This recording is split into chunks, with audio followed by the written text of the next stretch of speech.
Assalamualaikum warahmatullahi wabarakatuh. Perkenalkan, nama saya Dewi Mulyani, Prodi PAI 1D, NIM 21003003915. Di sini saya akan memaparkan tentang hasil penelitian saya dengan judul Kurangnya Pendidikan Akhlak pada Anak Usia Dini. Mengapa saya mengambil judul tersebut? Karena menurut saya itu adalah permasalahan yang ada di lingkungan saya.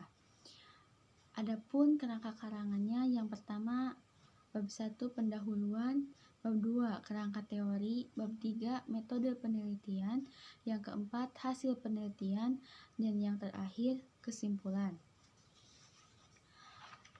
Langsung saja, pendahuluan. Latar belakang, pendidikan akhlak sangat penting diberikan kepada anak usia dini, karena dengan akhlak yang baik bisa menjaga anak kita dari hal-hal yang dilarang agama, sehingga anak kita bisa terlindungi dari api neraka. Keluarga merupakan lingkungan utama dan pertama bagi proses perkembangan anak, sekaligus merupakan petak dasar kepribadian anak. Jika anak dibesarkan dengan pendidikan akhlak yang baik dari orang tuanya, maka dia akan tumbuh dengan menjadi seorang anak yang berakhlak mulia. Demikian pula sebaliknya. Setelah mendapatkan pendidikan dari keluarga, anak-anak kemudian diperkenalkan dengan lingkungan sekolah. Dalam mencari lembaga pendidikan untuk anak-anaknya, orang tua tentu saja tidak hanya memperhatikan pendidikan dari segi akademik ataupun kognitifnya saja. Akan tetapi, pendidikan akhlak atau moral juga sangat penting, karena dengan pendidikan akhlak yang baik bisa menjadi dasar anak berperilaku baik di masa mendatang.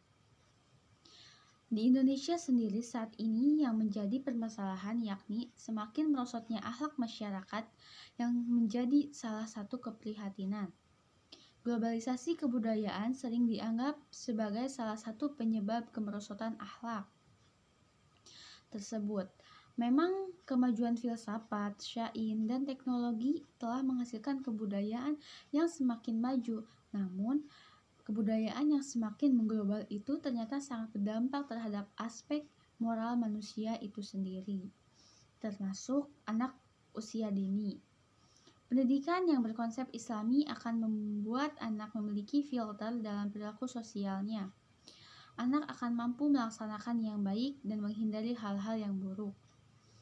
Oleh karena itu, pembentukan akhlak yang baik diawali dari pemberian pengajaran Islam sedini mungkin bagi anak. Pendidikan akhlak dalam pengertian Islam adalah bagian yang tidak dapat dipisahkan dari pendidikan agama. Yang baik menurut akhlak adalah yang baik menurut ajaran agama, dan yang buruk adalah apa yang dianggap buruk oleh ajaran agama. Pendidikan akhlak dapat diberikan melalui beberapa metode, di antaranya keteladanan, pembiasaan, dan lain sebagainya. Adapun tujuan penelitian, yang pertama untuk mengetahui pemahaman anak tentang akhlak. Yang kedua, untuk mengetahui solusi dari kurangnya penanaman akhlak.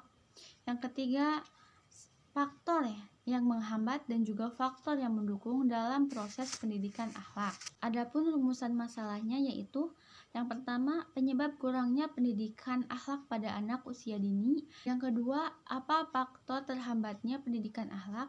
Yang ketiga, bagaimana solusi untuk mengatasi kurangnya pendidikan akhlak. Yang selanjutnya ada kerangka teori. Yang pertama ada pendidikan akhlak. Al-Ghazali dalam Ihya Ulumuddin memberikan definisi akhlak sebagai suatu ungkapan tentang keadaan pada jiwa bagian dalam yang melahirkan macam-macam tindakan dengan mudah, tanpa memberikan pikiran dan pertimbangan terlebih dahulu. Pendidikan akhlak adalah benang perekat yang merajut semua jenis pendidikan, seperti pendidikan akal, pendidikan etika, pendidikan moral, dan sebagainya. Semua jenis pendidikan tersebut harus tunduk pada kaidah-kaidah akhlak. Abdullah Nasih Ulan mengartikan pendidikan akhlak merupakan prinsip dasar moral dan keutamaan sikap serta watak tabiat yang harus dimiliki dan dijadikan kebiasaan oleh anak sejak masa pemula hingga ia menjadi seorang mukallaf.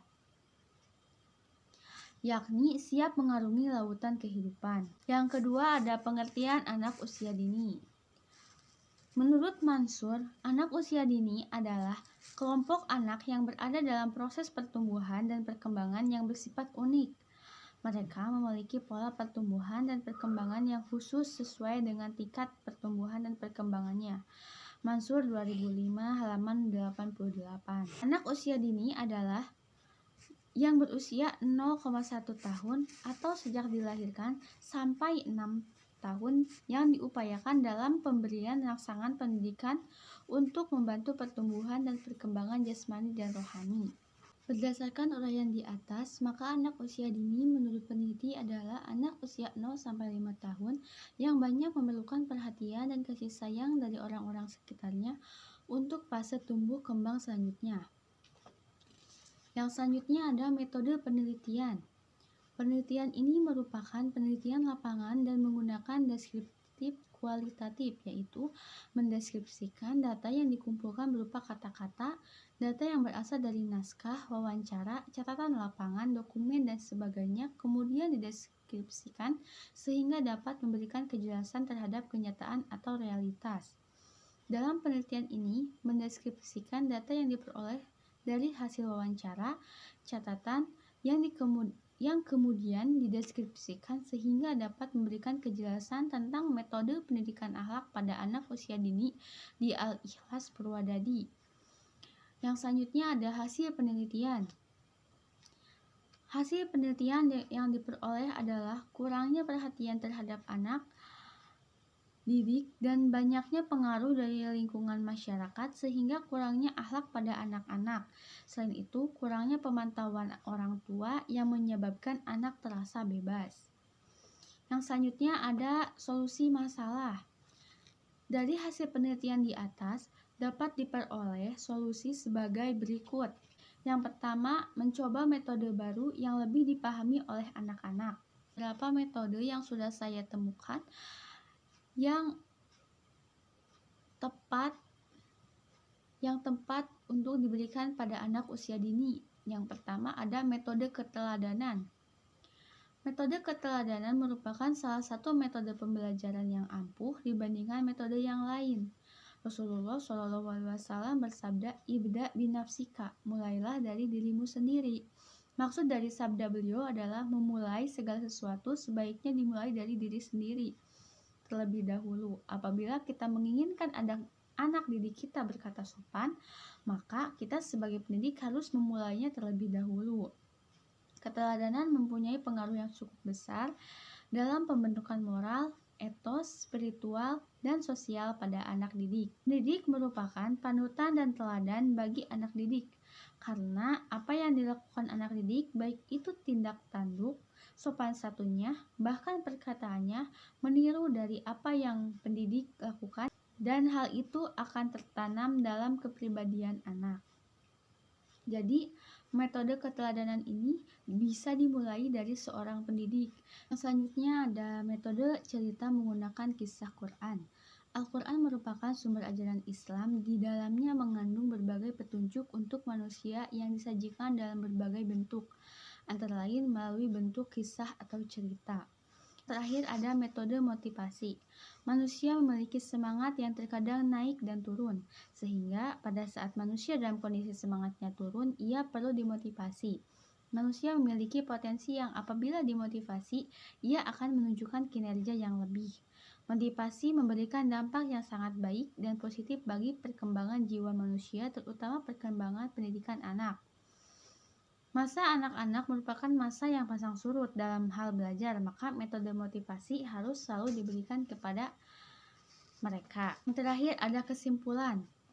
Akhlak adalah hal yang terpenting dalam kehidupan manusia, karena akhlak mencakup segala pengertian tingkah laku, tabiat, perangai, karakter manusia yang baik maupun yang buruk dalam hubungannya dengan holik atau dengan sesama manusia.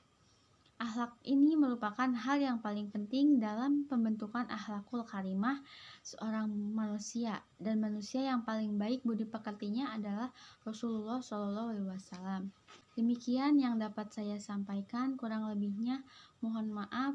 Wassalamualaikum warahmatullahi wabarakatuh.